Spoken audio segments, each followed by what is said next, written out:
For 8 months, Benedict Kalu knelt on concrete every morning at 6:15 a.m., feeding a stray dog with ribs you could count through its matted fur. A dented steel bowl, yesterday's leftover rice, whatever scraps he could spare from a cupboard that stayed empty more often than full. He was 42, a single father working 14-hour days just to keep the lights on in his Baltimore garage. The dog was nameless, forgotten, surviving on the kindness of a man the world had already written off. Then one morning, everything changed. 7 black limousines pulled into his gravel lot like a funeral procession. Chrome bumpers gleaming, engines purring with the kind of money Ben had never touched. A tall man in a charcoal suit stepped out first, followed by a woman with a briefcase, then another man with a camera crew trailing behind. When the lead figure approached Ben's garage, still holding that dented bowl, his voice cut through the morning air like a verdict. "Are you the man who looks after the soul everyone else forgot?" Ben's hands froze. The dog looked up from its breakfast, sensing the tension that had just shifted the entire atmosphere. Behind the suited man, more doors opened. Security details emerged. Then a silver-haired figure Ben recognized from the evening news, the governor of Maryland himself. But 8 months earlier, none of this mattered. 8 months earlier, Ben was just another ex-con trying to survive in a world that wouldn't let him forget his past. He'd first noticed the dog in late January, a skeletal thing shivering behind the dumpster outside Kalu's auto repair. The shop sat on a forgotten corner of East Baltimore, squeezed between a boarded-up laundromat and a check-cashing place with bars on the windows. Ben had inherited the garage from his uncle, the only family member who'd still speak to him after the conviction. Most people walked past the dog without looking. Some threw bottles at it to make it move along. Ben had done the same thing for 2 weeks, telling himself he didn't have enough to help. He barely had enough for himself and his 7-year-old son. But one morning in February, he'd packed an extra sandwich for lunch and realized he'd never have time to eat it. His custody hearing was that afternoon. Another court date where lawyers would dissect his past, his prison record, his worthiness as a father. The sandwich would just go stale in his toolbox. The dog was awake when he approached, its brown eyes sharp but wary. It had learned, like Ben had, that people usually meant trouble. "Hey," Ben said softly, crouching down with the wrapped sandwich. "You hungry?" The dog stared at the food, then at his face. For a long moment, neither moved. 2 forgotten souls sizing each other up. "You probably need this more than I do," Ben said, unwrapping the bread. The dog took it carefully, like it was something precious, like it had been waiting its entire life for someone to see it as worthy of kindness. "I know the feeling," Ben whispered. The next morning, he brought coffee in a thermos and a handful of kibble he'd bought with quarters from the register. The morning after that, another sandwich and some leftover chicken. By the end of the first week, it had become a routine he couldn't imagine breaking. 6:15 a.m. every single day. Before the shop opened, before the phone started ringing with customers who'd hang up the moment they heard his voice on the recording. Before he had to face another day of being Benedict Kalu, mechanic, ex-con, father fighting a system designed to take away everything he loved. The dog never had a name. Ben figured naming something meant claiming it, and he'd learned not to claim things that could be taken away. But every morning, he'd kneel on that same patch of concrete, sharing what little he had with the only living thing that didn't judge his past. He never knew someone was watching, never knew that every act of kindness was being documented, photographed, investigated. Never knew that his morning ritual with a nameless dog would become the evidence that would change everything. Because 8 months later, when those 7 limousines arrived and the governor stepped onto his cracked pavement, Ben would learn that sometimes the smallest acts of mercy create the biggest waves. Sometimes feeding a forgotten dog is how you save your own soul. Subscribe to see how this unfolds and comment where you're watching from. I'd love to say hello to you just to know how far our story is going. The morning sun cast long shadows across the cracked asphalt as Ben Kalu knelt beside the dumpster, his knees pressing into gravel that bit through his worn jeans. The dog waited patiently, its ribs visible beneath patchy brown fur, eyes fixed on the dented steel bowl in Ben's calloused hands. "Morning, friend," Ben whispered, pouring lukewarm coffee into one side of the bowl and crumbling yesterday's leftover cornbread into the other. His stomach growled. He'd skipped dinner again. But watching the dog eat with desperate gratitude made his own hunger feel manageable. Behind him, red paper fluttered against the garage door like wounded birds. Final notice. Past due. Immediate action required. Ben didn't need to read them again. He knew every number, every deadline, every threat by heart. The electric company wanted $340. The phone bill was 2 months behind. The shop's liability insurance had lapsed 3 weeks ago, which meant he was one accident away from losing everything. But the dog didn't care about his credit score or his criminal record. It just ate, tail thumping weakly against the concrete, and for 5 minutes every morning, Ben could pretend the world wasn't systematically dismantling his life piece by piece. His phone buzzed. A text from the babysitter. Marcus asking when you're picking him up for school. Told him 7:30 like always. Don't be late again. Ben checked the time. 6:23 a.m. He had barely enough to shower, grab coffee, and make the 20-minute drive to his ex-wife's neighborhood. The one with actual lawns and mailboxes that weren't held up with duct tape. Gotta go, he told the dog, who'd already finished eating and was licking the bowl clean. See you tomorrow. The dog watched him stand, those brown eyes holding a patience Ben envied. Animals understood waiting in ways humans had forgotten. The shower in the back of the shop barely worked, spitting lukewarm water that smelled like rust. But it washed the grease from under his fingernails and made him look almost respectable.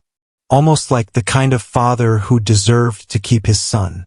Ben pulled on his cleanest shirt, a blue button-down with a small oil stain near the pocket that no amount of washing could remove, and grabbed his keys. Through the window he saw a dark sedan parked across the street, engine running. Probably someone lost. Checking their GPS happened all the time in this part of Baltimore. Marcus was waiting on the front steps when Ben pulled up, his backpack slung over one shoulder, hair still messy from sleep. 7 years old and already carrying himself like he understood the weight of being Benedict Kalu's son. Dad! Marcus ran to the truck, his face lighting up the way it always did, like Ben was something worth being excited about. It broke his heart every time. Hey, buddy. Ready for school? Can we get breakfast? Mom didn't have time to make anything. Ben checked his wallet. $12 and some change. Enough for gas and maybe a $1 menu item they could split. Sure thing. McDonald's. Yes. Marcus climbed into the passenger seat, already chattering about a science project on solar systems. Ben listened, storing every word like evidence of what he stood to lose. Marcus had his mother's eyes but Ben's stubborn chin, the one that got him in trouble for asking too many questions, for refusing to back down even when backing down would have been smarter. They shared a breakfast sandwich in the McDonald's parking lot, Marcus picking off the pieces of egg he didn't like and handing them to Ben. Small intimacies that felt enormous. This was what mattered. This was what he was fighting for. Dad? Tommy's dad said you went to jail. Is that true? Ben's coffee turned bitter in his mouth. He'd been dreading this conversation, hoping Marcus was still too young for other parents' whispers to reach him. Yeah, buddy. I did. For how long? 3 years. Marcus nodded seriously, processing this information the way kids do, without the judgment adults carried like weapons. Did you do something bad? Ben set down his coffee and looked at his son, memorizing his face. The court said I did. But no, Marcus. I didn't do what they said I did. Then why did you have to go? Sometimes the system makes mistakes. Marcus accepted this with the simple faith of childhood. Well, you're here now. That's what matters. Out of the mouths of babes. Ben dropped Marcus at school and drove back to the garage, where a white Honda Civic was already waiting. Mrs. Patterson, his Tuesday regular, stood beside her car looking impatient. You're late, she said as he unlocked the bay doors. Sorry, Mrs. Patterson. Had to drop my son at school. She made a sound of disapproval, like having a child was unprofessional. The car's making that noise again. The one I told you about last week. Ben popped the hood and listened to the engine. A belt was slipping, easy fix, maybe $40 in parts and labor. But when he quoted the price, Mrs. Patterson's face soured. $40? Frank's garage would do it for $25. Then maybe you should take it to Frank's. Maybe I will. She slammed the hood and got back in her car. I don't know why I trusted my car to an ex-con anyway. The words hit like a slap. Ben watched her drive away, taking with her the $40 he'd needed for groceries this week. He'd learned not to argue, not to defend himself. People had made up their minds about who he was the day the verdict was read. The morning dragged on without any other customers.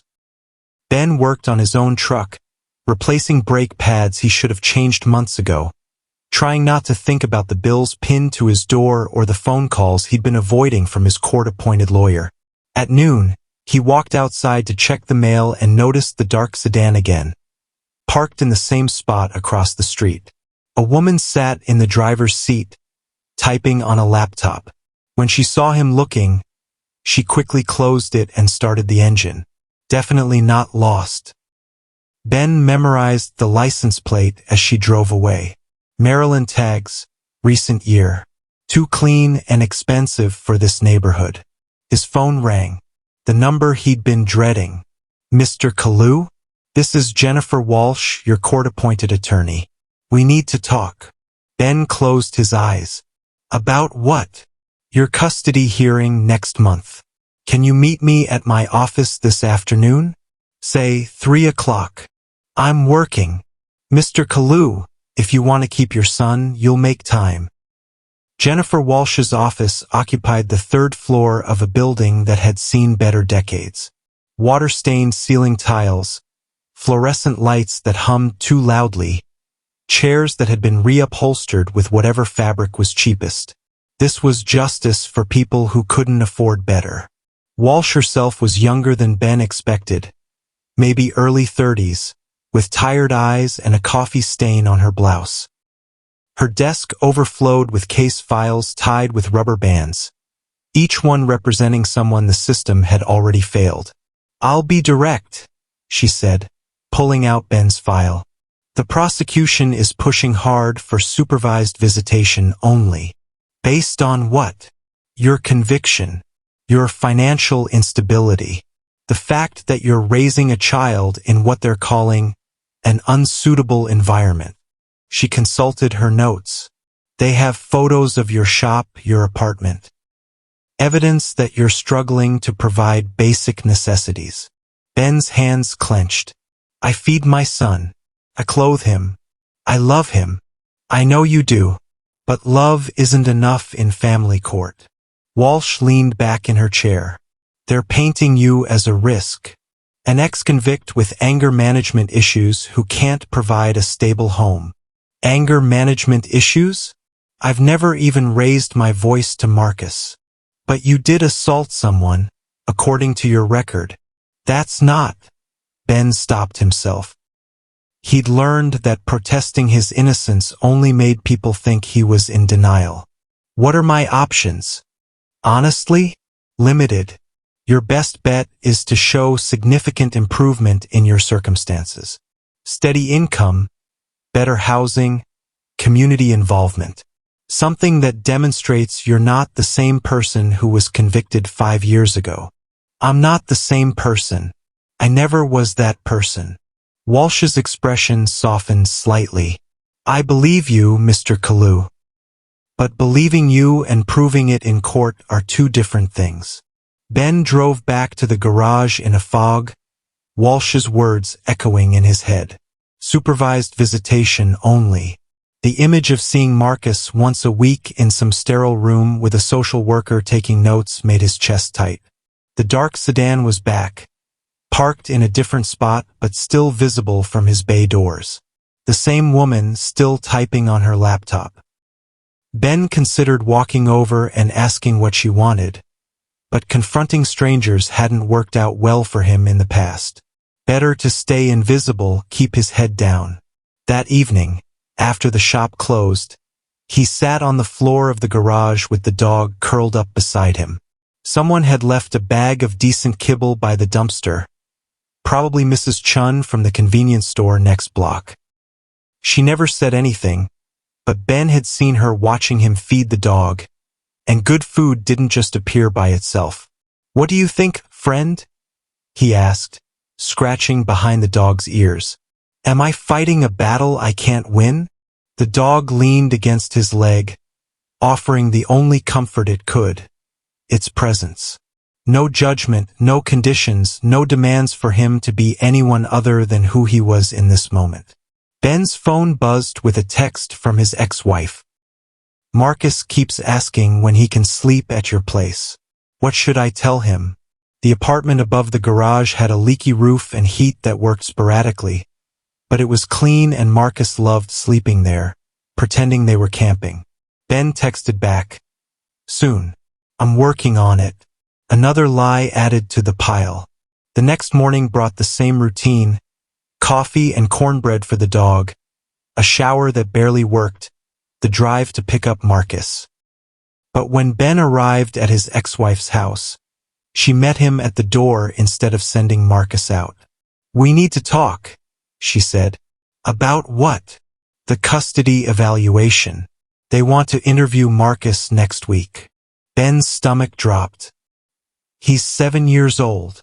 "I know, but they're going to ask him about living conditions, about whether he feels safe with you." She crossed her arms. "Ben, I don't want to take him away from you. But if they think he's in danger." "He's not in danger. He's never been safer than when he's with me." "I know that. You know that. But convince them." Her voice softened. "Please. For Marcus." The drive to school was quieter than usual. Marcus seemed to sense the tension, chattering less about his upcoming science fair and more about whether they could go fishing this weekend like Ben had promised. "We'll see, buddy," Ben said, knowing that every promise now came with conditions he couldn't control. Back at the garage, the sedan was parked across the street again. This time, Ben had had enough. He walked directly across, noting how the woman tried to duck down as he approached. He tapped on the driver's window. She rolled it down slowly. Mid-30s, professional-looking, with a press badge hanging from her rearview mirror. "Can I help you?" she asked. "You've been watching my shop for 3 days. Mind telling me why?" She hesitated, then seemed to make a decision. "My name is Clarice Vance. I'm a journalist with the Baltimore Sun. I've been researching your case." "My case?" Ben stepped back. "Lady, I don't know what you think you're doing, but I think you were wrongfully convicted," she said quickly. "I've been looking into your trial, the evidence, the witnesses. There are problems, Mr. Kalu. Serious problems." Ben stared at her. In 5 years, no one had ever suggested his conviction was anything other than justice served. "What kind of problems?" "The kind that might interest people if they knew about them." She handed him a business card. "I'd like to talk, really talk, about what happened, about your life now, about that dog you feed every morning." "You've been watching me that long?" "Long enough to see that you're not the man the court records describe." She paused. I'd like to tell your story, Mr. Kalu. The real one. Ben looked at the card, then back at her face. Hope was a dangerous thing for someone in his position, but it flickered anyway. Why? He asked. Because sometimes the system gets it wrong. And when it does, someone has to say so. That afternoon, Ben lost another customer. Mr. Rodriguez had been bringing his delivery van to the garage for 2 years, but when his business partner Googled Ben's name and found the conviction, that partnership ended with a phone call. I'm sorry, Ben, Rodriguez said. You do good work, but my partner, he says it's a liability issue. Insurance won't cover us if something happens. Another $40 a week gone. Another piece of his stability chipped away. Ben sat on the floor of the garage that evening, the dog pressed against his side, and pulled out Clarice Vance's business card. He'd been carrying it all day, turning it over in his pocket like a talisman. His phone rang. Marcus, calling from his mother's house. Dad? I told my teacher about the dog you feed. She said that makes you a good person. Did she? Yeah. She said people who are kind to animals are usually kind to everyone. Marcus paused. I told her you're the kindest person I know. After Marcus hung up, Ben stared at the card for a long time. Then he dialed the number. Clarice Vance. This is Benedict Kalu. You said you wanted to talk. 2 weeks later, the article appeared online with a simple headline, The Mechanic's Mercy. It featured a photo of Ben kneeling beside the dog, sharing his morning coffee, his face gentle in the early light. Clarice had written about the conviction, yes, but also about the man who emerged from prison determined to be better than the worst thing that had ever happened to him. She'd interviewed Mrs. Chun, who described watching Ben work 14-hour days just to keep his shop open. She'd spoken to Marcus's teacher, who confirmed that the boy spoke of his father with unguarded love and pride. But some supportive, some hostile, all of them proof that his story had touched something raw in the national conversation about justice and redemption. By noon, 3 new customers had shown up at the garage, all mentioning the article. By evening, someone had left a bag of premium dog food by the dumpster, along with a new steel bowl and a handwritten note. Thank you for showing us what grace looks like.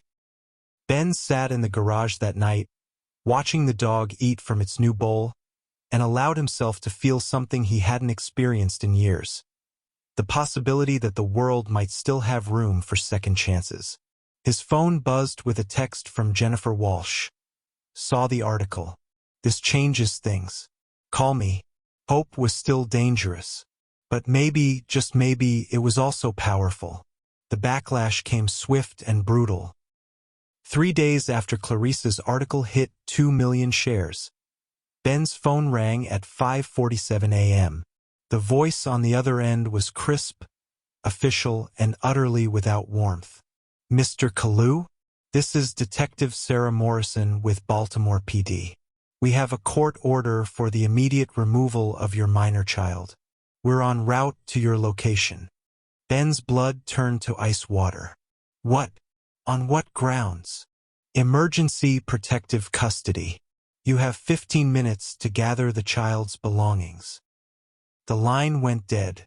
Ben's hands shook as he called his ex-wife, but it went straight to voicemail. Then he tried Jennifer Walsh, who answered on the first ring like she'd been expecting this. They can't do this, Ben said. Marcus isn't even here. He's at his mother's.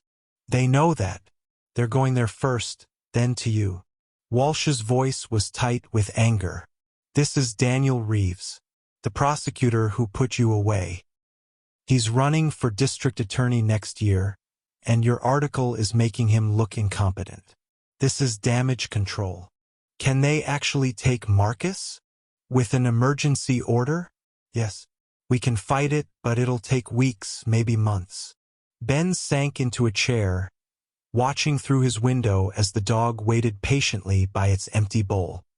He'd been too rattled to feed it this morning, too consumed with phone calls and emails about the article to maintain his routine. "There's something else," Walsh continued. "Someone leaked your prison records to the media. The full file, including sealed juvenile records. They're trying to paint you as a career criminal." 20 minutes later, 2 police cruisers pulled into Ben's lot. Detective Morrison stepped out first. A tall black woman with sergeant stripes and eyes that had seen too much. Behind her, a white officer Ben didn't recognize and a social worker carrying a clipboard. "Mr. Kalu? We need to discuss your son's living arrangements." Ben met them outside, his hands visible, his voice carefully level. 5 years of freedom hadn't erased the muscle memory of how to interact with police. Slow movements, no sudden gestures, compliance even when every instinct screamed to fight. "Where is he?" Ben asked. "Safe," Morrison said. "That's all you need to know right now." The social worker, a thin woman with wire-rimmed glasses, consulted her clipboard. "We'll need to inspect the premises. Document living conditions." They spent an hour cataloging every flaw: the leaky roof, the space heater, the hot plate that served as a kitchen. They photographed the bills pinned to his door, the dog's bowl by the dumpster, the oil stains on his work clothes. Evidence of poverty transformed into proof of neglect. "This isn't suitable for a child," the social worker declared, making notes. "No proper kitchen, inadequate heating, exposure to automotive chemicals." "He's never been hurt here," Ben said quietly. "Never been anything but happy." "Happiness isn't the standard, Mr. Kalu. Safety is." After they left, Ben sat on the garage floor where Marcus liked to play with his toy cars, trying to process what had just happened. His son was gone, taken by the same system that had stolen 3 years of his life based on lies and manufactured evidence. The dog padded over and sat beside him, sensing his distress. Ben wrapped his arms around the animal and let himself cry for the first time since his conviction. His phone buzzed constantly. Reporters wanting statements, supporters offering help, lawyers promising miracles for the right price. But the only call that mattered was the one that didn't come. Marcus, asking when Daddy was coming to get him. By evening, the story had exploded across social media. #JusticeForBen trended nationally. Legal analysts on CNN debated whether the child removal was justified. The Baltimore Sun's website crashed from traffic. At midnight, Clarice Vance called. "I'm sorry," she said. "I never thought they'd go after Marcus." "You did your job," Ben replied, exhaustion weighing down every word. "Maybe you did it too well. There's something you should know. I've been getting calls from the governor's office. And from Washington. The story has legs, Ben. People are paying attention." "Great. My son's in foster care, but at least we're trending." Clarice was quiet for a moment. "Don't give up yet. Sometimes the bigger the pushback, the more it means you're over the target." The next morning brought more police cars, but this time they weren't alone. News vans lined the street. Reporters pressed against hastily erected barricades. Ben watched from his window as the circus assembled outside his garage. Detective Morrison approached his door with a grim expression, but before she could knock, something extraordinary happened. 7 black limousines turned the corner in perfect formation, their chrome bumpers catching the morning sun like mirrors. They moved with the precision of a military convoy, disrupting the careful choreography of the media circus. Ben stepped outside, still holding the dog's empty bowl, and watched in stunned silence as the vehicles arranged themselves in a semicircle around his garage. Engine doors opened simultaneously, disgorging men and women in expensive suits who moved with the confident authority of people accustomed to having their phone calls returned. The lead figure emerged from the center limousine. A tall man with silver hair and the bearing of someone who'd spent decades making decisions that affected millions of lives. Ben recognized him immediately. Governor Marcus Webb of Maryland. Detective Morrison stepped forward, clearly flustered. "Governor Webb, sir, we have a situation here." "Yes, Detective. We do." The governor's voice carried the weight of absolute authority. "Stand down. Sir, we have a court order, which is about to be vacated." The governor pulled out his phone and dialed a number. "Judge Harrison? Marcus Webb. Yes, I know what time it is. I need that emergency custody order in the Kalu case dismissed immediately." Ben stood frozen, still clutching the dog's bowl, as the most powerful man in Maryland conducted his business on a cracked sidewalk in East Baltimore. "Because," the governor continued, his eyes never leaving Ben's face, "I have reason to believe a grave injustice was committed by my office, and I intend to correct it. Today." The phone conversation lasted 3 minutes. When it ended, the governor approached Ben with the slow, deliberate steps of a man carrying the weight of institutional guilt. "Mr. Kalu," he said, extending his hand, "my name is Marcus Webb. I believe we need to talk." The reporters surged forward, cameras flashing, microphones extended like spears. The governor's security detail moved to block them, creating a bubble of relative quiet around the garage. "Are you the man who looks after the soul everyone else forgot?" the governor asked, nodding toward the dog. Ben stared at him. "I'm just a mechanic who feeds a stray dog." "No," the governor said quietly. "You're much more than that. You're proof that the system I've spent my career defending is capable of profound injustice. And I'm here to make it right." What followed was unlike anything Ben had ever witnessed. Right there on the steps of his garage, with news cameras rolling and the whole world watching, Governor Webb delivered an impromptu press conference that would be remembered as a watershed moment in American criminal justice reform. "Ladies and gentlemen," he began, his voice carrying across the crowd, "I stand before you today to acknowledge a failure of the system I have sworn to uphold. 5 years ago, Benedict Kalu was wrongfully convicted of assault in my jurisdiction. Today, I am here to issue a full and unconditional pardon." The crowd erupted. Reporters shouted questions. Ben felt his knees wobble as the words sank in. "Furthermore," the governor continued, raising his hand for silence, "the state of Maryland will provide Mr. Kalu with a settlement of $2.5 million in compensation for the years stolen from him and his son." Ben's vision blurred. The dog pressed against his leg, sensing the seismic shift in the man who had fed it every morning for 8 months. "I was a young prosecutor when Mr. Kalu was convicted," the governor said, his voice heavy with personal remorse. "I believed in the system's infallibility. I was wrong. Today, we begin the work of ensuring that no other innocent person suffers as Mr. Kalu has suffered." The formal ceremony took place an hour later inside the garage itself, surrounded by Ben's tools and the humble evidence of his daily struggle. Governor Webb signed the pardon documents on Ben's workbench, the same surface where he'd counted quarters to buy dog food. But the moment that broke Ben completely was when Detective Morrison approached with a familiar small figure beside her. "Daddy!" Marcus ran across the garage floor, his face bright with confusion and joy. "They said you were in trouble, but then they said you weren't, and now there are cars everywhere." Ben dropped to his knees and caught his son in a hug that felt like breathing again after holding his breath for 5 years. Around them, cameras clicked and news anchors spoke in hushed, reverent tones about redemption and justice, but Ben heard none of it. He heard only his son's heartbeat against his chest and the soft whimper of the dog who had witnessed it all.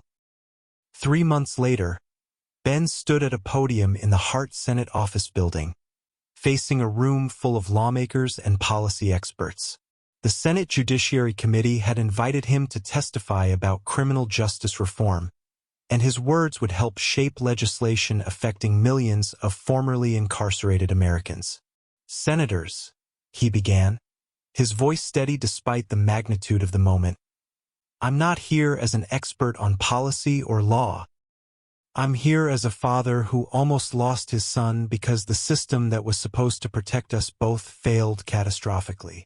He told them about the morning ritual with the dog, about sharing food when you barely have enough for yourself, about the way poverty becomes evidence of moral failure in the eyes of institutions designed to help. "The day those limousines arrived at my garage," he said, "I learned that justice delayed is not always justice denied. But I also learned that for every Benedict Kalu who gets a second chance, there are thousands who don't, who die in prison for crimes they didn't commit, who lose their children to a system that mistakes struggle for neglect." His voice broke slightly as he continued. "My son asked me once why I went to prison if I didn't do anything wrong. I told him that sometimes the system makes mistakes. Today, I'm asking you to help us make fewer of them." The committee room was silent when he finished. Senator Patricia Williams of California wiped her eyes before asking her first question. The legislation that emerged from those hearings, the Second Chance Accountability Act, would establish oversight committees, fund DNA testing for old cases, and create support programs for exonerated individuals. Ben's testimony became the emotional centerpiece of a movement that touched every corner of the American justice system. 1 year after the limousines arrived, Ben stood in the same spot outside his garage, but everything else had changed. The building had been renovated with the settlement money, transformed into the headquarters of the Second Chance Foundation. The cracked pavement was now smooth concrete. The rusted bay doors had been replaced with glass that let natural light flood the workshop space. But every morning at 6:15 a.m., Ben still knelt in the same spot with the same dented bowl, feeding the same brown dog that had been his only friend when the world had written him off. "Morning, friend," he said, pouring fresh water and high-quality kibble into the bowl. "Ready for breakfast?" The dog, now officially named Justice, though Ben still just called him friend, wagged his tail and ate with the same grateful enthusiasm he'd shown when they were both forgotten souls surviving on scraps. "Dad, can I help?" Marcus appeared beside him, carrying a second bowl. At 8 years old, he understood that feeding Justice wasn't just about the dog. It was about remembering where they'd come from and honoring the kindness that had saved them both.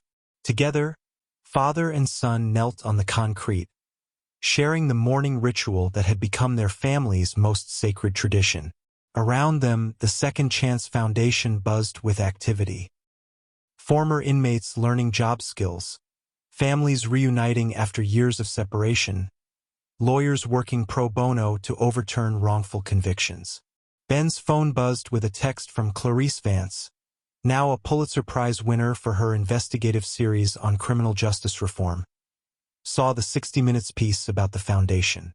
"Marcus looks just like you when you're being stubborn about helping people." Ben smiled and showed the message to his son, who giggled and scratched Justice behind the ears. "Dad," Marcus said as they walked back toward the foundation's main entrance. "Mrs. Patterson came by yesterday while you were in court." Mrs. Patterson, the customer who'd driven away in disgust when she learned about his conviction, had returned 6 months ago with a written apology and a request that Ben fix her car. She'd become one of the foundation's most generous donors. What did she want? She brought another check. "And she said to tell you that Frank's garage charged her $60 for the same belt you would have fixed for $40. Marcus grinned. "She said that's what she gets for trusting the wrong mechanic." As they reached the foundation's entrance, Ben paused to read the inscription carved into the granite above the doorway. "Sometimes the smallest acts of mercy create the biggest waves." It was a quote from Clarice's original article, but it had become the foundation's unofficial motto. Every morning, as Ben fed Justice and watched his son grow into the kind of young man who understood that dignity was something you gave away to keep, those words reminded him of a simple truth. Kindness was never wasted, even when, especially when, it seemed like nobody was watching.